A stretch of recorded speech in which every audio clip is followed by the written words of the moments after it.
A salvação da mente é a sua renovação. O nosso versículo inicial se encontra na Carta aos Hebreus, capítulo 8, verso 13, Nova Versão Internacional. Chamando nova esta aliança, ele tornou antiquada a primeira. Note que há aqui duas alianças, né? A nova estabelecida por Jesus na cruz e a antiga. Então ele tornou antiquada a primeira. E o que se torna antiquado e envelhecido está a ponto de desaparecer. Igreja gloriosa, povo santo, amados do Pai, eleitos do Senhor, selados com o Santíssimo Espírito da promessa, povo santo, perfeitos em Cristo, igreja sem ruga e sem mácula. Meus amados irmãos, acabamos de ler aqui uma declaração maravilhosa. Quando a aliança que Jesus estabeleceu foi chamada de nova, e de fato ela era e é e será para sempre nova, tá? Não é porque se passaram séculos que a aliança também é velha. Não, a nova aliança será nova para sempre.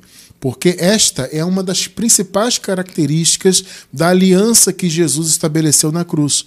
Ou seja, uma aliança de renovo.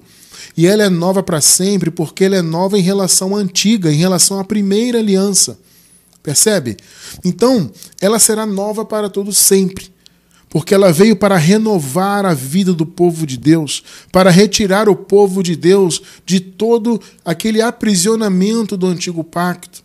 A nova aliança veio para estabelecer uma nova relação do povo de Deus com seu Criador. E o Senhor Jesus, então, tornou antiquada a primeira. Ou seja, o que é antiquado? É ultrapassado, é obsoleto. A antiga aliança, ela se tornou ultrapassada a partir de Cristo. Só que o povo de Deus, no caso ali mais especificamente os judeus, né, se mantiveram, a maioria deles, se manteve ali vivendo ainda debaixo da lei, cumprindo as ordenanças naquele templo de Jerusalém.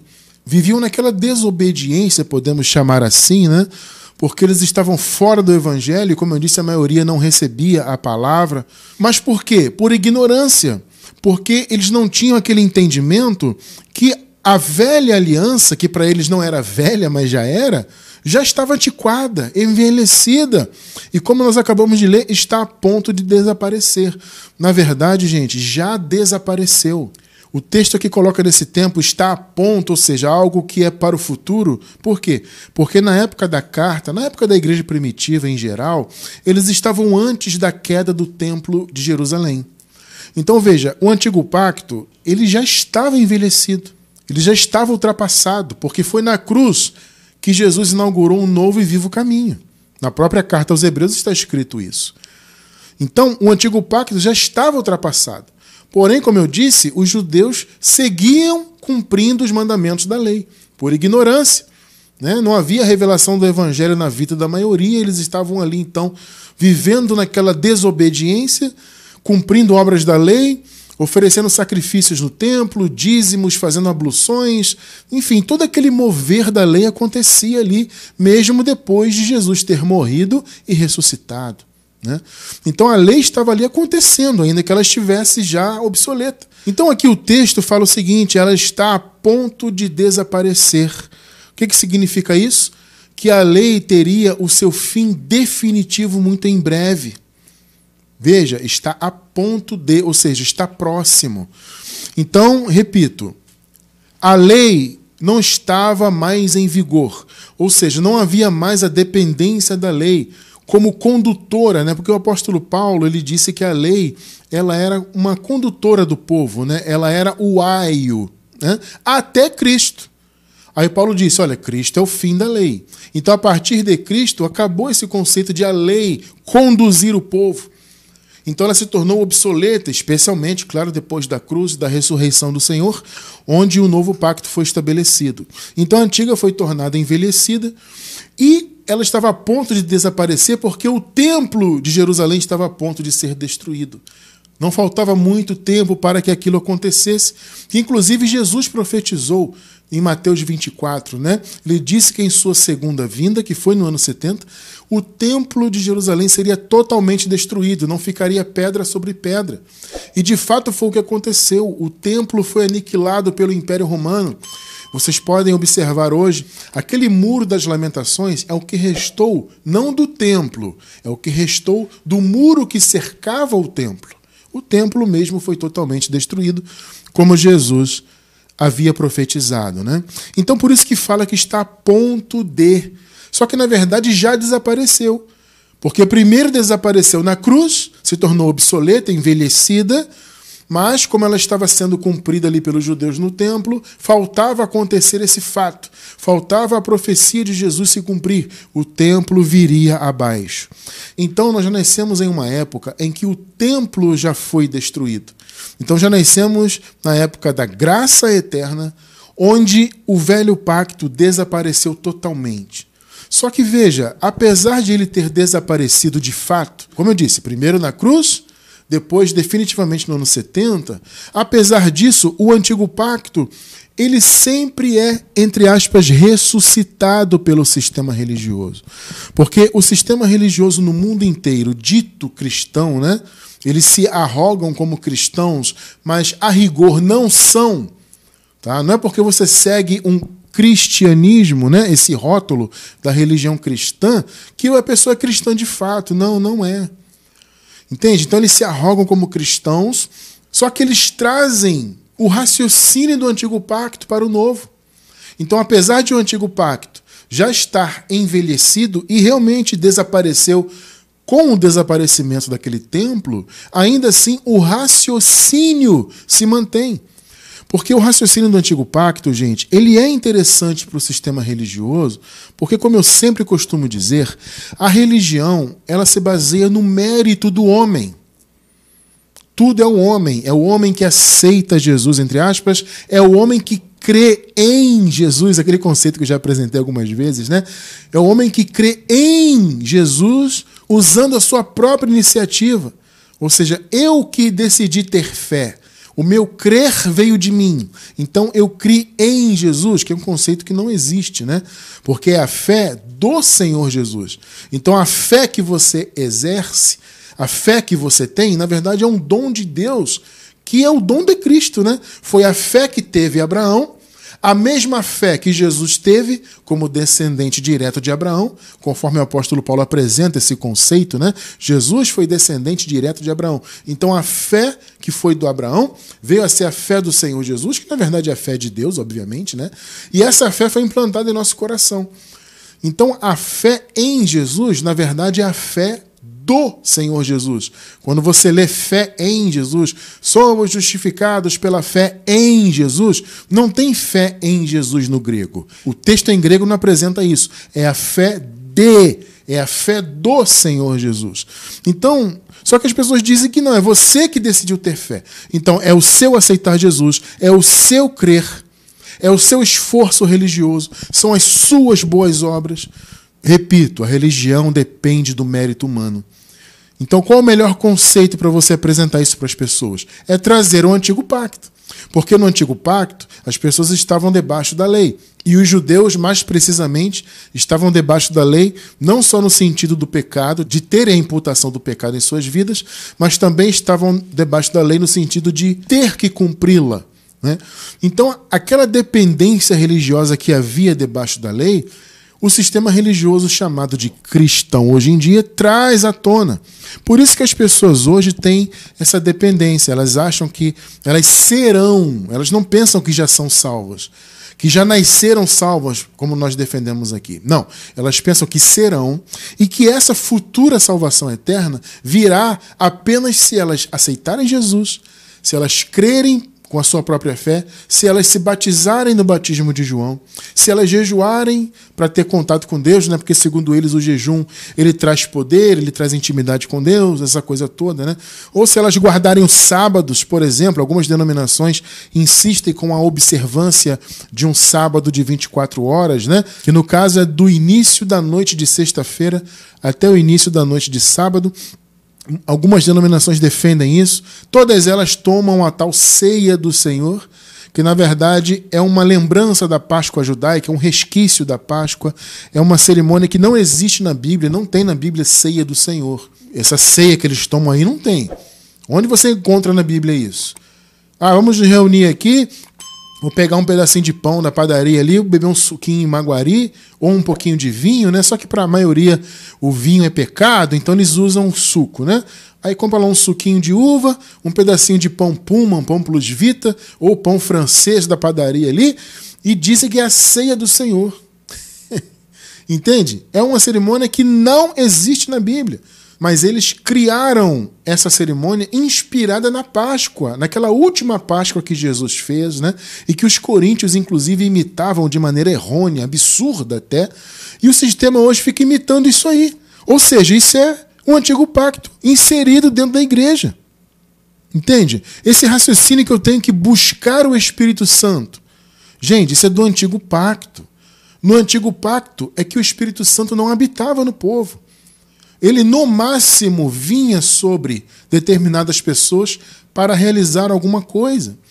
Então, veio sobre ele o Espírito Santo. Tinha esse conceito. Mas vir sobre não é habitar. A promessa é que o Espírito Santo habitaria no povo de Deus. Isso se cumpriu depois da cruz, já em graça, começando lá no dia de Pentecostes. Depois os gentios também começaram a receber a presença do Espírito. E hoje, como já nascemos depois de toda a obra consumada, nós já nascemos com o Espírito Santo. Você não tem que buscar, eu vou ali buscar o Espírito Santo ali, vou fazer uma campanha ali na igreja tal, onde o pastor disse que vai colocar as mãos sobre a minha cabeça e eu vou receber o Espírito Santo. Não, não tem mais esse conceito. Irmão Cristiano, mas nós vemos na Bíblia que o apóstolo Paulo impôs as mãos. Sim, amado, veja, não tem como explicar isso agora. Então vou deixar na descrição do vídeo um estudo sobre a presença do Espírito Santo em nós. O tema é o seguinte: já nascemos com o Espírito Santo. Vou deixar na descrição do vídeo esse link para você estudar e saber que você já nasceu com ele. Você não tem que buscar. Então, antes da cruz, as pessoas buscavam a presença, desejavam a presença. Entende? Só que nós vivemos numa época que a promessa já foi cumprida. Então, quando algum líder religioso vem e diz que a pessoa tem que buscar o Espírito, esse é um pensamento do Antigo Pacto. Perceberam? É a visão do Antigo Pacto. Então, o Antigo Pacto ele está impregnado nas igrejas. Essa visão de ser pecador ainda. Recentemente nós estudamos sobre o pecado. Eu vou deixar também na descrição do vídeo a nossa playlist mais recente sobre o pecado. É uma trilogia que nós estudamos recentemente sobre o pecado, tá? Você que está assistindo pela gravação, você vai encontrar na descrição do vídeo no YouTube, tá, gente? Você vai encontrar na descrição do vídeo os links que eu estou recomendando, inclusive esse agora sobre o pecado. Porque você pensar que hoje, no tempo da graça eterna, você é pecador, isso é você pisar no sangue de Jesus. É você negar o que Jesus já fez. Então não existe esse negócio de ser pecador no tempo da graça eterna. Isso é um absurdo. Mas por que as pessoas pensam que são? No meio do sistema o pastor pergunta: quem aqui é pecador? Todo mundo levanta a mão. Aí depois ele pergunta: quem aqui é nova criatura? Aí todo mundo levanta a mão também. Não tem sentido. Entende? Não tem lógica você se dizer pecador e nova criatura ao mesmo tempo. Isso é uma aberração. Mas a religião coloca essas aberrações na nossa mente. Colocou na nossa que hoje estamos em graça, mas o Senhor já nos libertou e segue colocando na mente do povo que está lá ainda.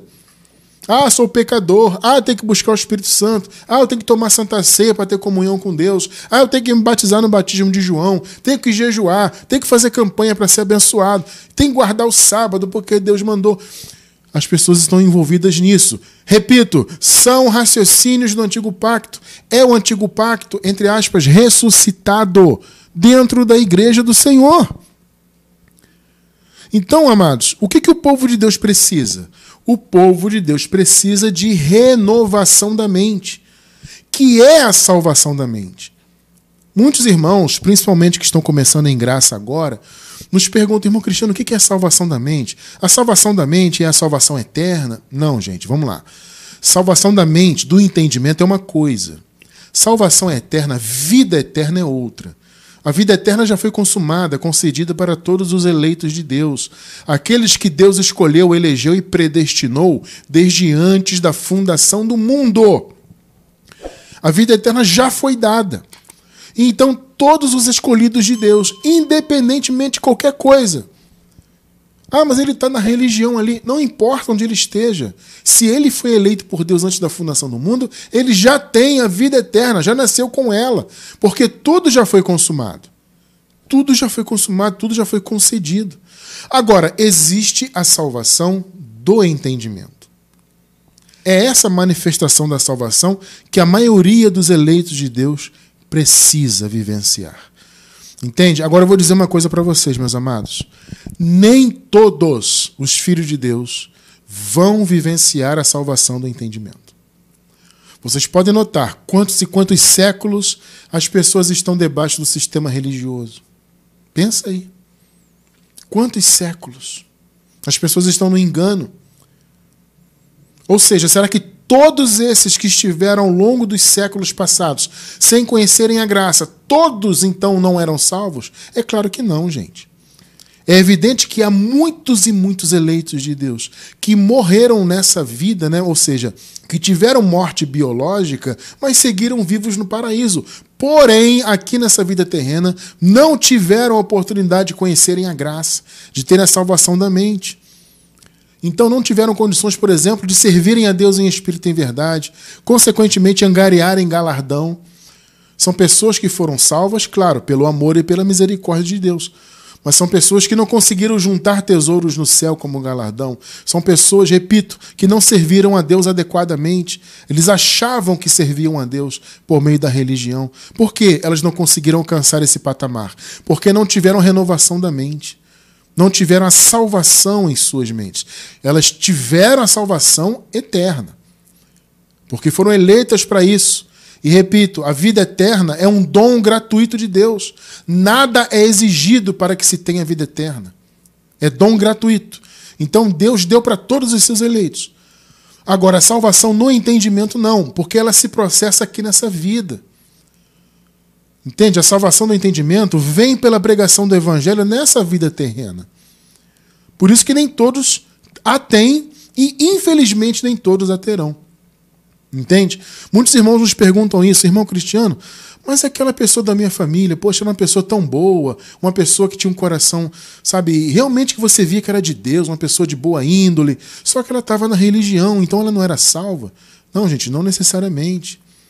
Veja, os eleitos de Deus, eles costumam ter essas características, né?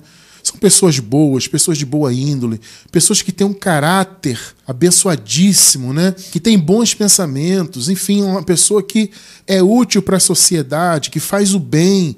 Ela pode ser da religião que for, mas ela tem essas boas características. Isso é um grande sinal de que aquela pessoa era, ou é, no caso, uma eleita de Deus. Entende? Você percebe os eleitos de Deus por essas características, dentre outras, tá? Olha, eu vou deixar na descrição do vídeo também um estudo a respeito das características dos eleitos de Deus. Né? Muitas pessoas perguntam, irmão, como é que eu vou saber se eu sou um eleito de Deus? Há características únicas nos eleitos de Deus. Você vai aprender isso através desse estudo. E aí você consegue observar, Jesus falou, né, pelos frutos os conhecereis, no caso se referindo aos da perdição, né? Mas se você consegue observar a perdição pelos frutos, claro que você também vai conseguir observar os filhos de Deus salvos por seus frutos também, mesmo que eles estejam enganados em uma religião qualquer. Então, amados, infelizmente, nem todos terão oportunidade. Por isso, inclusive, que eu penso que há uma urgência, sim, em se pregar a palavra ao máximo possível de irmãos, para que outros irmãos nossos possam ter a oportunidade que nós tivemos de servirem a Deus em espírito e em verdade, viverem debaixo da graça, com seus raciocínios adequados à palavra, entende? Angariando os seus galardões, as suas riquezas nos céus. Isso é importante para as pessoas. Sabe? Então veja, salvação da mente é uma coisa, salvação eterna é outra. O ideal é que os filhos de Deus tenham as duas, né? A eterna, a vida eterna, como já temos, e também a salvação do entendimento. Então a pregação do Evangelho da Graça é para isso. É para trazer o renovo, a renovação e, consequentemente, salvar os entendimentos dos filhos de Deus de todo tipo de fortaleza, de véu, né? Como essa figura que Paulo usa do véu da lei de Moisés que atrapalha a visão. Paulo usa também essa figura das fortalezas, né? Que são raciocínios, construções mentais humanas, né? De filosofias, de religião, disso e daquilo. Isso tem que cair por terra na vida dos filhos de Deus, para que eles possam ter, além da vida eterna, que já tem, possam ter também a salvação no entendimento. É para isso que pregamos a graça, amados. É para isso que Deus revelou a graça para o apóstolo Paulo. E Paulo disse: a minha vida é defender e pregar esse evangelho. Vejam em Atos 20, 24, por exemplo. Mas de nada faço questão, nem tenho a minha vida por preciosa, contanto que cumpra com alegria minha carreira e o ministério que recebi do Senhor Jesus, para dar testemunho do evangelho da graça de Deus. Notem que Paulo rotulou a revelação que ele recebeu de evangelho da graça. Por quê? Porque era uma boa notícia, evangelho significa isso, né? Boas novas, boa notícia. Era a boa notícia para o novo pacto. Era o evangelho, era e é e será para sempre, o evangelho que evidencia a nova aliança, que evidencia o que foi feito por Jesus na cruz do Calvário. Por isso que é o evangelho da graça de Deus. Somente o apóstolo Paulo recebeu, gente, essa revelação. Recentemente nós colocamos um vídeo aqui no YouTube a respeito de Paulo e de Tiago. A visão dos dois, né? A respeito de salvação, de justificação. É um vídeo muito interessante. Aliás, é o vídeo anterior a esse que você está vendo agora. Está em nosso canal no YouTube. Paulo ou Tiago? Nesse vídeo, nós fazemos um paralelo dos raciocínios dos dois a respeito de justificação, de salvação. E ali você observa a falta de revelação da graça que havia na vida de Tiago, pelo menos no tempo que ele escreveu a carta. Como eu costumo dizer, eu não sei se depois o Tiago, João, etc., tiveram contato com a graça. Nós sabemos, ou pelo menos temos evidências, né, que o apóstolo Pedro sim teve. O Pedro chega a citar o apóstolo Paulo em suas cartas, né, dizendo que aquilo que Paulo ensina são coisas difíceis de entender, etc. O que isso significa? Que Pedro ouviu de Paulo sobre a graça. Então Pedro chegou a ter contato com a graça. Só que no caso dos apóstolos, além de Pedro, a gente não tem ideia se eles receberam posteriormente ou não. Pode ser que sim, mas não há registro. Agora, nós podemos observar pelo que Tiago escreveu, por exemplo, que não havia revelação da graça na vida dele. Por isso, inclusive, que a religião se apega muito ao que Tiago escreveu sobre salvação, que é pelas obras e tudo mais. Por que a religião se apega mais no que o Tiago falou do que no que Paulo falou? Porque aquilo que Tiago falou era uma visão religiosa. Então se encaixa bem no que a religião prega. Vocês perceberam? Mas não havia revelação da graça nos demais apóstolos. Assista, amados, esse vídeo que eu falei para vocês sobre Paulo e Tiago. Aliás, eu vou deixar na descrição do vídeo também. Apesar de ser um vídeo recente, vou deixar o link para facilitar para você encontrar aí, tá? Um vídeo a respeito das visões de Paulo e Tiago sobre salvação e justificação. É muito interessante. Então, a revelação não poderia vir por meio deles. A missão dos outros apóstolos era apenas pregar para os judeus a respeito do reino de Deus. Foi isso que Jesus falou para eles. Olha, vá para os judeus, não vá para os gentios. Vá para os judeus e digam para eles que o reino já veio, ou está às portas no caso, né? Que o Messias já veio e que o reino está às portas. Basicamente, esta era a função do ministério da circuncisão. Só que para o apóstolo Paulo, o Senhor Jesus deu uma revelação a mais, e muito a mais, né? É o Espírito da verdade que foi dado ao apóstolo Paulo. Observe só o que Paulo fala sobre a circuncisão. Gálatas 2, do 11 ao 14.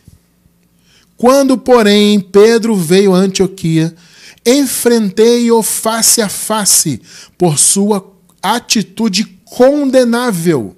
Olha só, gente. Atitude condenável de Pedro. 12.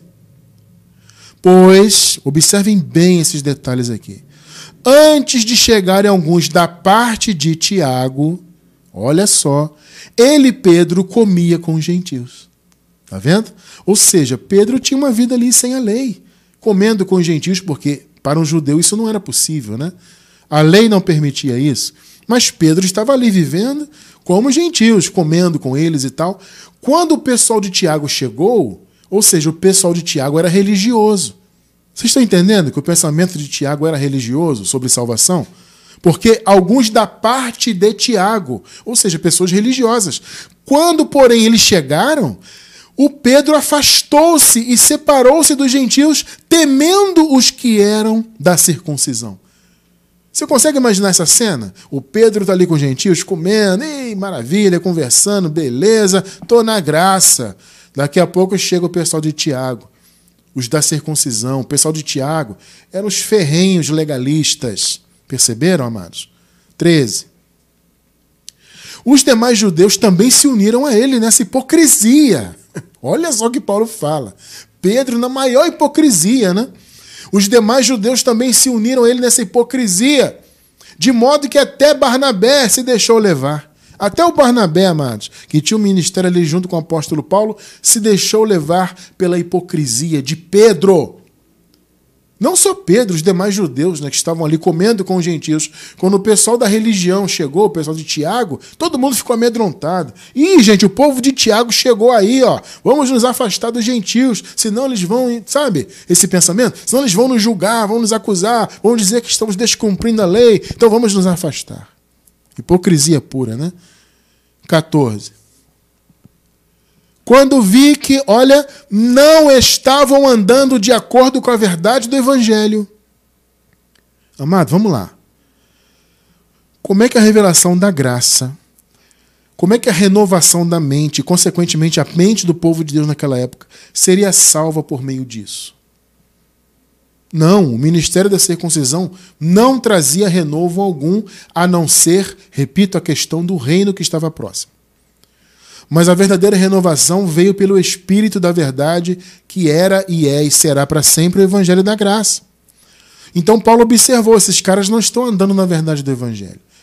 Eles estão na hipocrisia e eles também estão temendo a circuncisão, ou seja, eles estão ainda querendo se adequar à religião. Porque, veja, se o Pedro não quisesse se adequar à religião, ele continuaria comendo com gentios, e daí? Ah, Pedro, você está comendo com gentios, cara. Ué, e daí? Eu estou na graça. Perceberam? Mas não, ele queria se adequar. Opa, vou me afastar, senão vou ser aqui arguido, senão vão me enfrentar, vão dizer que eu estou aqui comendo com os gentios. Isso não é a verdade do Evangelho. Entende? Então, quando eu vi isso, eu declarei a Pedro diante de todos: você é judeu, mas vive como gentio e não como judeu. Portanto, como pode obrigar os gentios a viverem como judeus? Isso é uma piada. E o pessoal ainda diz que Pedro é o primeiro papa. Olha o primeiro papa deles aí. Um hipócrita. Um hipócrita. Pois é. Então a salvação da mente jamais viria por meio da circuncisão. A renovação da mente e a consequente salvação é por meio do Evangelho da graça. Não tem jeito. Entende?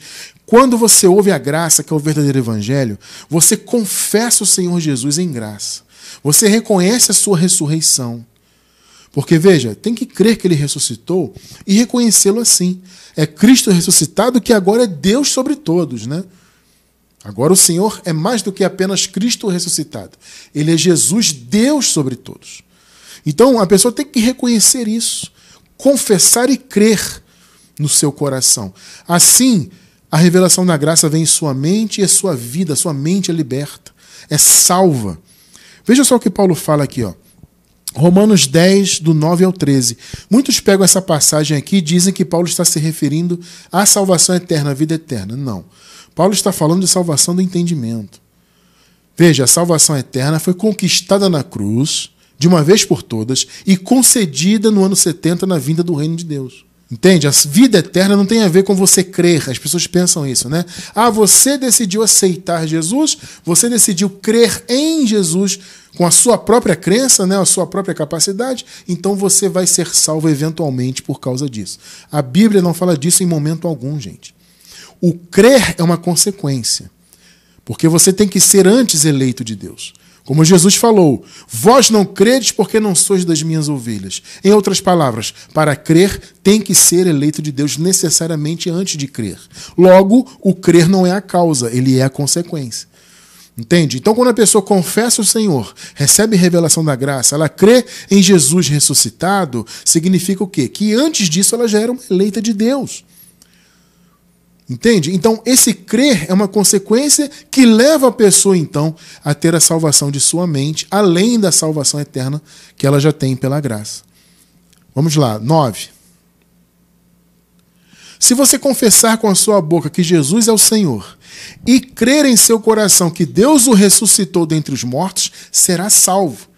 Aí as pessoas dizem que isso aqui é aceitar Jesus. Não, não é aceitar Jesus. Eu vou deixar na descrição do vídeo um estudo a respeito disso, de aceitar Jesus, dessa questão aqui dessa passagem, né? Que muitos relacionam isso com você crer para ser salvo eternamente. Para você entender melhor isso, eu vou deixar na descrição do vídeo um estudo sobre isso, tá? Então, quando fala será salvo, não é vida eterna, é ter o seu entendimento salvo. Então você crê em Jesus e você confessa que ele ressuscitou. Ou seja, você o enxerga como Jesus ressuscitado e, repito, em nossa geração, Deus sobre todos. 10 e 11. Pois com o coração se crê para a justiça. Irmão Cristiano, como assim para a justiça? Vamos lá, amados. Quando não se crê no verdadeiro evangelho, como é o caso dos religiosos, eles buscam estabelecer a sua própria justiça. O Paulo fala isso aqui no contexto aqui do capítulo 10. O Paulo fala que os israelitas, por não conhecerem a justiça de Deus, que é pela graça, foi pela graça, né? Eles buscavam estabelecer a sua própria. Vamos lá. Não é isso que acontece hoje no meio do sistema religioso? As pessoas ficam tentando estabelecer a sua própria justiça, com sacrifícios, jejuns, campanhas, etc, etc. Por que elas ficam tentando estabelecer a sua justiça? Porque elas não reconhecem a de Deus. Então, crer para a justiça é isso. Quando você crê no verdadeiro evangelho, você entende a justiça de Deus, então você se submete a ela. Você deixa de tentar exercer uma justiça própria para tentar ser salvo por obras e passa a crer e vivenciar e descansar na justiça que já foi estabelecida por Deus. Então, crer para a justiça é isso. É você crer e se submeter, consequentemente, à verdadeira justiça de Deus. E com a boca se confessa para a salvação. Salvação do entendimento, tá? Como diz a Escritura, todo que nele confia jamais será envergonhado. 12, 13.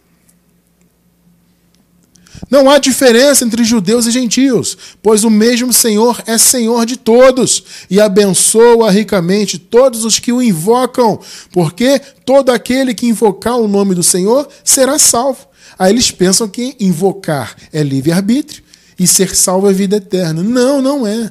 Invocar o nome do Senhor não é livre-arbítrio, porque não é a pessoa que decide invocar o nome do Senhor. Não, é Deus que abre o entendimento dela. Então só invoca o nome do Senhor aquele que tem de Deus a capacidade para isso. Então esquece, não tem livre-arbítrio nisso, é uma bobagem. Ah, aquele que invocar, quer dizer, aquele que foi na igreja e aceitou Jesus. Onde tem isso na Bíblia? Não tem isso aí. Sequer existe aceitar Jesus na Bíblia. Então invocar o Senhor é quem tem a capacidade prévia por ser eleito ou eleita. Aí, consequentemente, vai ouvir, vai crer, vai confessar, etc. E a sua mente será salva. Quer ver como é que é a mente? Vamos no contexto, Romanos 10, 1 e 2. Nós lemos aqui até o 13, um trecho, né? Vamos ler os 2 primeiros versículos do capítulo. Olha só. Irmãos, o desejo do meu coração e a minha oração a Deus pelos israelitas é que eles sejam salvos. Por quê? Porque os israelitas eram religiosos. Quem era eleito já estava salvo, gente, quanto à vida eterna. Perceberam? Porque na cruz o Senhor Jesus estabeleceu a graça e trouxe a salvação. Ele manifestou a salvação para todos que seria dada no ano 70. Então na cruz foi a propiciação disso. Então, a rigor, ainda que fosse em esperança, todos os eleitos ali depois da cruz já estavam salvos. É aquele conceito, né? Como a salvação ainda iria se manifestar, no caso no ano 70, então, como Paulo disse, eles ali eram salvos em esperança, mas já eram, ou pelo menos já tinham a provisão. Então, esse ser salvo aqui que Paulo fala em relação aos israelitas não é salvação eterna, é no conhecimento. Porque, veja, pois posso testemunhar que eles têm zelo por Deus. Olha só, eles são zelosos por Deus, mas o seu zelo não se baseia no conhecimento. Ou seja, ser salvo é ser salvo aqui, na mente, no conhecimento. É você deixar de estabelecer a sua própria justiça pela religião e viver através da justiça que Deus estabeleceu. Então, quem é religioso, com o pensamento do antigo pacto, vive ainda tentando estabelecer a sua justiça com obras religiosas, sacrifícios, cerimônias, etc. Tá? Agora, quem está submetido à graça, quem teve salvação da mente, quem teve renovo, esse não. Esse se submete à justiça de Deus, que é o nosso caso, de nós que já estamos em graça. Louvado seja Deus por isso, né? Então, o Paulo estava falando de salvação do entendimento. Eles têm zelo por Deus, são zelosos de Deus, mas eles não têm conhecimento. Então eles têm que ouvir, crer, confessar Jesus ressuscitado, ou seja, se submeterem à graça, para que eles também se submetam à justiça de Deus, para que eles vivam debaixo da graça, ou seja, para que eles sejam salvos na mente. Então, amados, renovação da mente é salvação. Salvação é renovação da mente. Entende? Isso é fora da salvação eterna, vida eterna. Repito, vida eterna é outra coisa, já foi dada, concedida, consumada, todos os filhos, independentemente de religião, do que quer que seja, se a pessoa é eleita de Deus, ela já tem a vida eterna, ponto. Agora, outra coisa é a salvação no entendimento. Infelizmente, nem todas têm hoje em dia, nem todas terão, e muitas, incontáveis pessoas eleitas não tiveram ao longo de séculos e séculos. Pela misericórdia de Deus, o Evangelho da Graça voltou à tona em nossa geração. Então, assim, muitos podem ter a oportunidade de terem a sua mente salva. Já nasceram salvos quanto à vida eterna. Os eleitos e eleitas de Deus já nasceram salvos quanto à vida eterna.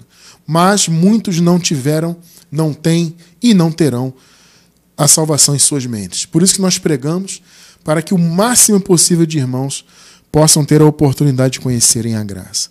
E essa renovação, então, é pelo conhecimento de Cristo, gente. Não tem jeito. É revelação da graça na veia.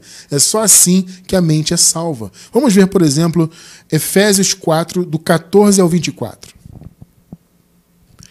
O propósito é que não sejamos mais como crianças, levados de um lado para o outro pelas ondas, nem jogados para cá e para lá por todo vento de doutrina.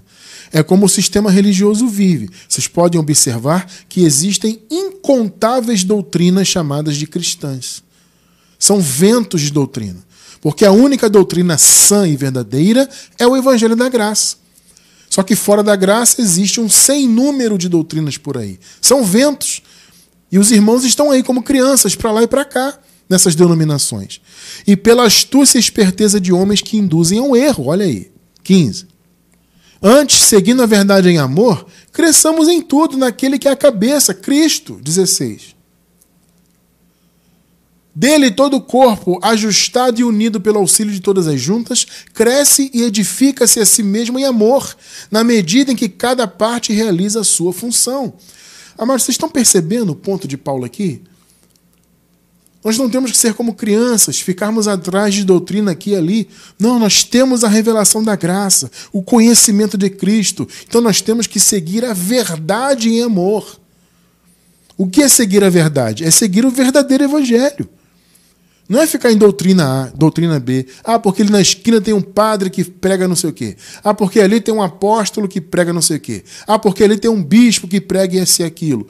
São diversas e diversas doutrinas. São ventos soprados no mundo, né? São sopros, ventos de doutrina. São coisas que vêm da astúcia e esperteza de homens que induzem ao erro, como acabamos de ler. Então nós temos que seguir a verdade em amor, como acabamos de ler, meus amados, para que haja o crescimento em nossas vidas. 17. Assim eu lhes digo, e no Senhor insisto, que não vivam mais como gentios, que vivem na futilidade de seus pensamentos. Aqui, gente, claramente é uma referência aos gentios que não estavam debaixo do Evangelho. Entende? O Paulo está fazendo uma referência aos gentios que viviam fora do ambiente eclesiástico, fora da palavra. Olha o que Paulo fala. Não, vocês não devem viver como esses gentios que vivem na futilidade dos seus pensamentos. Ou seja, a mente desses gentios não está salva, ou as mentes, né, não estão salvas. Então vocês que hoje estão aqui no corpo de Cristo, vocês não devem viver como eles lá fora vivem, porque os pensamentos deles não estão salvos. Estão percebendo que tem a ver com pensamento, com entendimento? 18. Eles estão obscurecidos no entendimento. Perceberam? Paulo não está falando de salvação eterna, vida eterna. Ele está falando daqueles que vivem fora da igreja com outros conceitos, que têm seus pensamentos obscurecidos. Alguns podem ser eleitos? Sim. E eventualmente crerem no Evangelho. Mas enquanto não crerem, os seus pensamentos estão obscurecidos. Então eles estão obscurecidos no entendimento e separados da vida de Deus por causa da ignorância em que estão. Perceberam, gente? É salvação da mente que o povo precisa, por causa da ignorância. Devido ao endurecimento dos seus corações, ou seja, teimosia, né? Teimosia. Você vê que há muitos aí que têm essa teimosia. Muitos têm essa teimosia, esse endurecimento de coração, porque de fato não são eleitos de Deus. Nunca vão receber a palavra, né? Agora, há aqueles que têm esse endurecimento porque têm um véu muito espesso em seus olhos, estão muito apegados à religião, até são eleitos de Deus, mas as suas mentes estão tão obscurecidas que há fortalezas em suas mentes. Por isso que Paulo usa essa expressão, né? As fortalezas, porque são construções mentais muito poderosas. Imagina só, abençoado irmão, abençoada irmã, uma pessoa, mesmo sendo eleita de Deus, mas ela vive 40, 30, 50 anos no sistema religioso. É claro que há, nós sabemos que há, né, pessoas que mesmo com tanto tempo de religião obtiveram a revelação da graça, porque isso é uma experiência individual, né? Cada um tem a sua experiência. Uns recebem a revelação da graça num estalar de dedos, outros demoram mais, outros sequer vão receber. E isso, amados, está fora do nosso alcance, fora do nosso controle. Você não tem que se preocupar com isso. Você tem que se preocupar em falar da palavra sempre que houver oportunidade. Entende? Você tem que crescer no conhecimento e, se houver oportunidade, fale da palavra para alguém, mas entenda, essa questão da pessoa receber ou não está fora da nossa alçada. Porque muitos não recebem porque de fato nunca vão receber, porque não são eleitos de Deus. Agora, alguns não recebem por causa das fortalezas. E, eventualmente, essa pessoa pode até falecer na carne sem o conhecimento. É algo absurdamente lamentável, né? Mas acontece e acontece muito. Repito, por isso que temos o chamado a pregar o máximo possível. Entende? Para que os teimosos que são eleitos venham a ter os seus corações abertos pela palavra, pelo Espírito Santo. Por isso a pregação do Evangelho é muito importante ainda nos dias de hoje. 19. Tendo perdido toda a sensibilidade, podemos traduzir isso como perda da vergonha. Tendo perdido toda a vergonha, toda a sensibilidade, ou seja, esse pessoal está tão obscurecido que eles não têm vergonha alguma na cara. Eles se entregaram à depravação, cometendo com avidez toda espécie de impureza. 20 e 21. Todavia, não foi assim que vocês aprenderam de Cristo. Pegou? O chamado do eleito de Deus é viver longe disso aí. Quem já teve a mente salva, você não teve a mente salva pela graça, amado, para viver na impureza. Pelo contrário. Porque não é assim que nós aprendemos de Cristo. De fato, vocês ouviram falar dele e nele foram ensinados de acordo com a verdade que está em Jesus. 22. Quanto à antiga maneira de viver, ou seja, sendo guiados pela carne, né, vocês foram ensinados a despir-se do velho homem. Então, antes vocês viviam sendo guiados pela carne, porque vocês estavam na ignorância. Mas agora não. Vocês foram ensinados a se despirem do velho homem, que se corrompe por desejos enganosos. 23 e 24. A serem renovados, olha só, no modo de pensar. Perceberam, gente? A renovação da mente vem pelo conhecimento de Cristo, que nos liberta não só das falsas doutrinas, como vimos no início, mas nos liberta também das práticas do velho homem. Então, o conhecimento de Cristo, ele traz esses dois efeitos. Primeiro, ele nos liberta das doutrinas, dos ventos de doutrinas, como lemos aqui no início Os ventos de doutrina estão por aí. E a revelação da graça, a salvação da mente, a renovação dela, traz esse efeito de nos livrar dos ventos de doutrina, do sistema religioso, do ateísmo, das filosofias e tudo mais, e também renova a nossa mente quanto às práticas do velho homem. Então, a serem renovados no modo de pensar, ou seja, a mente de vocês, pelo conhecimento de Cristo, ela foi salva, ela foi renovada, e a revestir-se do novo homem, criado para ser semelhante a Deus em justiça e em santidade provenientes da verdade. Que palavra linda, né? Perceberam? É a renovação da mente, gente. Salvação da mente é isso. Não é salvação eterna. Salvação da mente é a sua mente renovada pelo Evangelho. Nós pregamos para que o máximo possível de eleitos possam ter essa oportunidade. Nem todos terão, mas, como eu disse, o máximo possível. A nossa luta é que essa mensagem chegue ao máximo possível de pessoas, para que haja renovação da mente, salvação, né, da mente, que são sinônimos, né? Mente renovada, mente salva, são sinônimos. De modo que essas pessoas possam oferecer a Deus o verdadeiro culto em espírito e em verdade, para que elas possam obterem seus galardões, fazerem boas obras, oferecerem culto racional a Deus. Isso é só com a mente renovada. Romanos 12, 1 e 2. Portanto, irmãos, rogo-lhes pelas misericórdias de Deus, que se ofereçam em sacrifício vivo, santo e agradável a Deus. Este é o culto racional de vocês. Pegou, amados? 2. Não se amoldem ao padrão deste mundo. E isso, amado, tem a ver com obras negativas da carne, mas também tem a ver com religião, tá? Porque religião também é mundo. Religião é sistema mundano. Então você se amoldar ao padrão do mundo tem a ver com obras mais da carne? Claro que sim. Ao modo de viver do sistema carnal do homem? Claro, mas também tem a ver com religião. Porque ser religioso também é estar amoldado ao mundo, tá? Não se amoldem ao padrão deste mundo, mas transformem-se, olha só, pela renovação da sua mente. Perceberam, né? Quem tem a mente salva, tem a mente renovada. Ou seja, o renovo da mente traz a salvação da mente. E assim a pessoa pode então oferecer o culto racional a Deus. Um culto realmente verdadeiro. Um culto que não tem a ver com religião, que não tem a ver com cerimonialismos, mandamentos de homens, etc., etc. Para que sejam capazes de experimentar e comprovar a boa, agradável e perfeita vontade de Deus. É só pela renovação da mente, amados, não tem jeito. O renovo no entendimento também é conhecido na palavra como arrependimento, porque arrependimento é mudança de mente. Entende? No grego significa isso, né? Mudança de mente. É a metanoia no grego. 2 Timóteo 2, 24 e 25. Ao servo do Senhor não convém brigar, mas sim ser amável para com todos, apto para ensinar, paciente. 25. Deve corrigir, olha só, gente, deve corrigir com mansidão os que se lhe opõem, na esperança de que Deus lhes conceda o arrependimento. Ou seja, na esperança de que Deus mude a mente deles.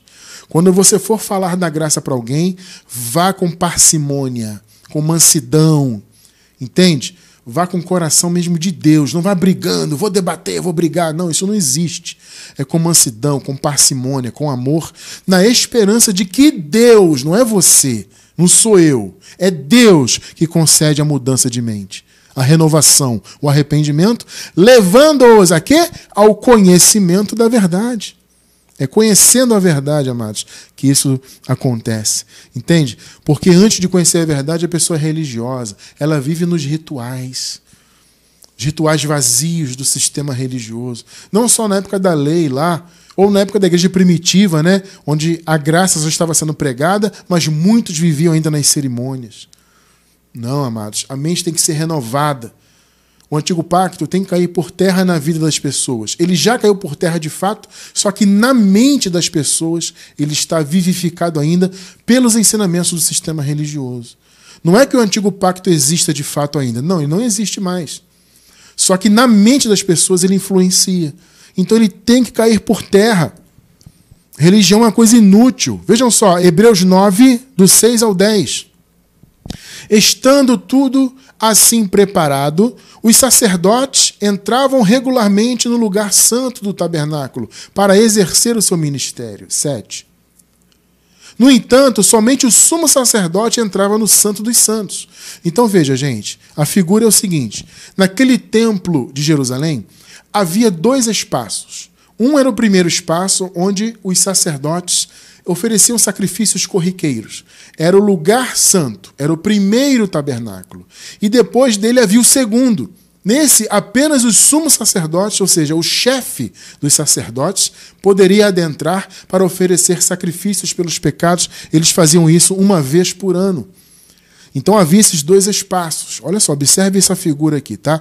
No entanto, somente o sumo sacerdote entrava no Santo dos Santos apenas uma vez por ano e nunca sem apresentar o sangue do sacrifício, que ele oferecia por si mesmo e pelos pecados que o povo havia cometido por ignorância. 8. Dessa forma, o Espírito Santo estava mostrando que ainda não havia sido manifestado o caminho para o Santo dos Santos, enquanto ainda permanecia o primeiro tabernáculo. Perceberam? Ou seja, o primeiro tabernáculo, nessa figura aqui, era um impedimento para o acesso ao segundo tabernáculo. Figurativamente é o quê? A lei era, como segue sendo até hoje na mente, um impedimento para que as pessoas vivam na graça. Entende a figura aqui usada aqui? O primeiro tabernáculo aqui representa então a lei. 9. Isso é uma ilustração para os nossos dias, indicando que as ofertas e os sacrifícios oferecidos não podiam dar ao adorador uma consciência perfeitamente limpa. Está vendo? A lei não aperfeiçoava nada. Religião não aperfeiçoa nada. 10. Eram apenas prescrições que tratavam de comida e bebida e várias cerimônias de purificação com água. Os batismos, abluções, cerimônia de comer e beber, essas coisas, sabe? Essas ordenanças exteriores, em algumas versões aparece ordenanças da carne, né? Foram impostas até o tempo da nova ordem. O tempo da nova ordem começou na cruz e se estabeleceu para sempre na queda do templo de Jerusalém no ano 70. Perceberam? Ali foi o fim definitivo da era antiga. Então acabou isso, amado. Esse tabernáculo, entre aspas, que no caso é a figura da antiga aliança, tem que cair por terra. Veja, amados, repito, ele já caiu de fato. Só que eu digo que tem que cair na mente do povo. Porque esse, entre aspas, primeiro tabernáculo, que é a primeira aliança na figura, é um impedimento. As pessoas não enxergam a graça, não tem salvação na mente, não tem renovo. Por quê? Porque o primeiro tabernáculo segue erguido em suas mentes. Então tem que haver renovação para que haja salvação do entendimento. É o que o povo de Deus mais precisa aí fora. Compreenderem a sua posição em Cristo, quem eles são de verdade. Eleitos, salvos, abençoados com todas as bênçãos, possuidores do Espírito Santo, possuidores da vida eterna, não tem que lutar para nada, para ser salvo para nada, para receber bênçãos espirituais. Não existe isso. Frequentar templo para ter contato com Deus, tomar santa ceia para ter comunhão, para purificar o pecado. Tudo isso são pensamentos do antigo pacto. É a primeira tenda, figurativamente falando, que está de pé na mente do povo. Então quem está no sistema religioso, seja qual for o segmento, não tem salvação na mente. A mente não está renovada. A mente está cheia do primeiro tabernáculo, entre aspas. Né? A mente está cheia de coisas de homens, mandamentos de homens, e por aí vai. Então, amados, que o renovo do Senhor chegue ao máximo possível de irmãos. Nós estamos aqui lutando por isso, desejando isso ardentemente. Que os nossos amados irmãos possam experimentar o que nós aqui em graça experimentamos pela pura misericórdia de Deus. Né? Não foi a nossa capacidade, foi Deus que abriu o nosso entendimento. E que o entendimento de muitos outros irmãos venham também ser abertos, para que eles possam ser renovados, para que a mente deles se salvem e que dia após dia eles venham ser renovados como nós o somos para a glória de Deus. Eu quero encerrar com 2 de Coríntios 4:16. Por isso não desanimamos, embora exteriormente estejamos a desgastar-nos. Por quê? Porque exteriormente é a carne, e a carne envelhece. Entende? Estamos envelhecendo, eventualmente tem uma doença, tem isso, aquilo, tem cansaço e tem estresse do dia a dia. Então, exteriormente, podemos estar nos desgastando. Mas, interiormente, estamos sendo renovados dia após dia. Louvado seja Deus por isso. Essa renovação é dia após dia, de fé em fé, de glória em glória, como Paulo fala. Por isso que insistimos aqui nos estudos, na aplicação de nossa vida pela palavra, porque este é o verdadeiro culto racional. É o nosso raciocínio, a nossa mente sendo trabalhada pela palavra e se renovando dia após dia. Que essa realidade alcance os nossos demais irmãos, né? Que eles possam também ter o renovo e a salvação de suas mentes para a honra e glória do Senhor Jesus.